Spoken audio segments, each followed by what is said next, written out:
Ethan sat in the living room, staring at the shadows stretching across the walls, the silence pressing against him like a weight he couldn't lift. Just hours earlier, Lila had left. She hadn't shouted, hadn't slammed the door. She had simply packed her suitcase and walked out, leaving a quiet that was far heavier than any fight they'd ever had. He tried to replay her last words in his mind, but they came out blurred, like fragments of a dream fading too fast. All he could remember clearly was the sound of the zipper on her bag, the soft echo of her footsteps fading down the hallway, and the way the house suddenly felt foreign, empty, wrong. His eyes fell on the mantel, where framed photos smiled back at him. Summer vacations, birthdays, little moments once full of promise. Ethan picked one up, tracing Lila's grin with his thumb, and wondered when that smile had stopped being meant for him.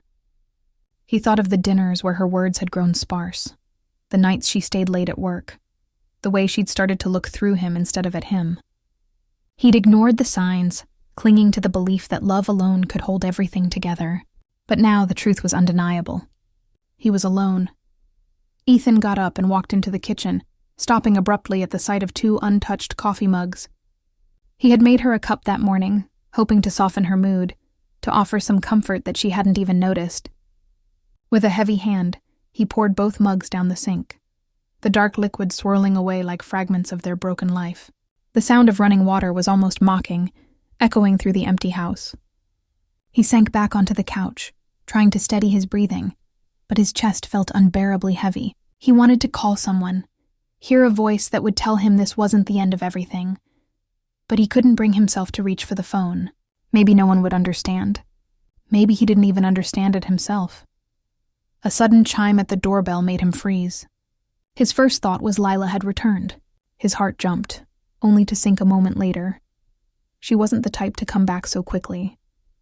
Tentatively, he got up and opened the door. Standing there was Margaret, Lila's mother. She looked calm, dressed in a simple cardigan, holding a small bag, but her eyes carried a quiet strength and concern that immediately caught him off guard. He didn't know what to say. "Ethan," she said softly, her voice warm. "May I come in?" He stepped aside, surprised by her gentleness. He had expected anger, maybe blame, but Margaret entered as though she wasn't here to accuse him. She was here to understand. They sat in the living room, the same space that moments ago had felt unbearably empty. Ethan struggled to find words. Finally, he managed, "She's gone." Margaret looked at him with calm, steady eyes. "I know," she replied. "She called me before she left. Sometimes people leave not because they don't care, but because they're searching for something they can't find at home." Her words startled him, unexpected in their kindness. Ethan had braced himself for anger or blame, but instead he felt comfort, a soft lifeline through his storm of grief. He sank back into the couch, letting her words settle, the silence between them now less crushing, more safe. Margaret didn't prod or pry. She simply sat there offering presence. For the first time since Lila walked out, he felt a small shift inside him. He glanced at her, almost catching something in her eyes that didn't belong to pity. But he brushed it aside, telling himself he was imagining things, his mind too clouded with heartbreak to think clearly. "Ethan," she said after a long pause, "I didn't come here to talk about blame. I came because I know you're hurting, and I didn't want you to face this night alone." Her words struck him with unexpected weight. He had prepared for anger, for sharp truths about how he had failed Lila. Instead, he found understanding. Slowly he spoke, voice cracking. "I loved her. I did everything I knew how. Maybe it wasn't enough." Margaret leaned closer, steady and gentle. "You gave her love, stability, a home. You were there for her. Sometimes people drift away not because the other person wasn't enough, but because they themselves are searching for something else." Ethan let her words sink in, a strange mix of comfort and sorrow filling him. "Then why does it feel like I've lost everything?" "Because you invested your whole heart," she said softly. "And when you give that much, the absence feels unbearable. But don't let this moment convince you that you are less. You are still the man who loved honestly. And that matters." For the first time that night, the oppressive silence felt different, Margaret's presence offered a fragile warmth, a reminder that someone cared. And yet, in the back of Ethan's mind, one question lingered. A question that wouldn't leave him. Why had she come tonight of all nights? As the thought hovered, he realized part of his story was only just beginning. The next morning, Ethan woke with Margaret still on his mind. Her laughter from the night before echoed softly, and the warmth of her hand brushing his lingered, as if refusing to fade. He told himself it was nothing, a lonely heart clinging to kindness. But the truth settled deeper than he expected. Throughout the day, every small task reminded him of her presence, the way she had listened, the way she had noticed him without judgment, the way she had quietly pulled him out of the isolation that Lila's absence had left behind. By afternoon, a knock at the door made his chest tighten. He opened it to find Margaret standing there, calm but serious, without a casserole or flowers, carrying only herself and the weight of unspoken words. "Can I come in?" she asked softly. Ethan stepped aside. She entered, setting her bag down carefully, her gaze meeting his with a mix of vulnerability and determination. The silence stretched between them for a heartbeat too long, and Ethan felt the stirrings of something he could no longer deny. Curiosity, hope, and an unmistakable pull toward her.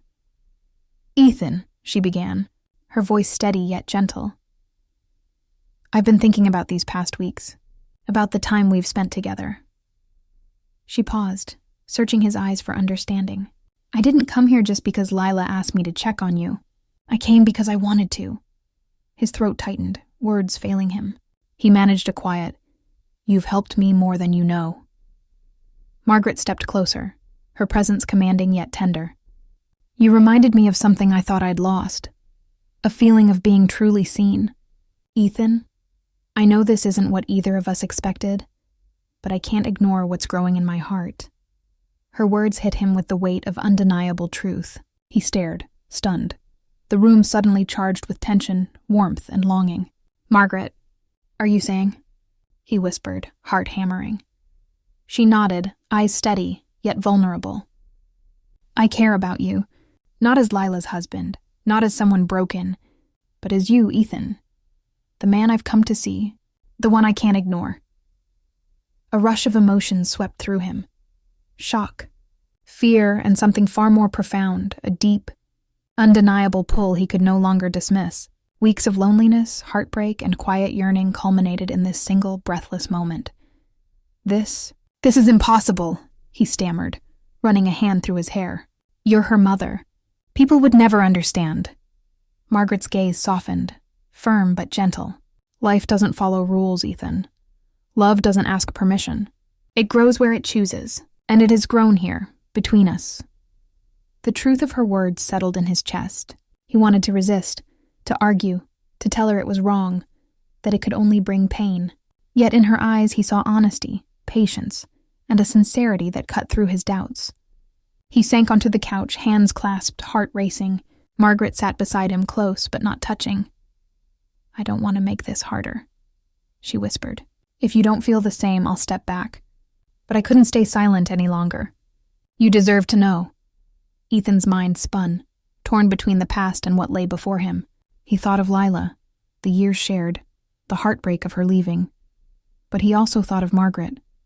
The warmth, the understanding, the subtle, unwavering support that had quietly pulled him from despair.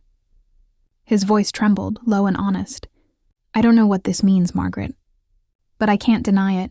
I feel it too." Relief, fear, and hope mingled in her eyes, shining brighter than any firelight. "Then we'll take it one step at a time," she said softly. "No expectations, no rush, just honesty." Ethan nodded, realizing the road ahead would not be easy. Society might judge, whispers might follow, and guilt could always creep in. Yet for the first time since Lila left, he felt something more powerful than grief. Possibility. A cautious hope for a future he hadn't dared to imagine. Margaret reached out, placing her hand lightly over his. He didn't pull away. The warmth spread through him, steady and grounding. Side by side, they sat as the fire dwindled to embers. The house no longer felt empty, no longer merely a reminder of loss. It carried the fragile beginnings of something entirely new, something neither expected, but both could feel. Ethan turned his head, whispering almost to himself. Maybe when one chapter closes. Another really does begin. Margaret's fingers tightened gently around his. Yes, she whispered back, voice barely audible. Even if it begins in the most unexpected way. They lingered there, hands touching, hearts quietly sinking in the warmth of a night that had begun with despair and ended with hope. And as the first hints of dawn crept across the windows, Ethan realized that while grief still lingered, it no longer had the power to define him.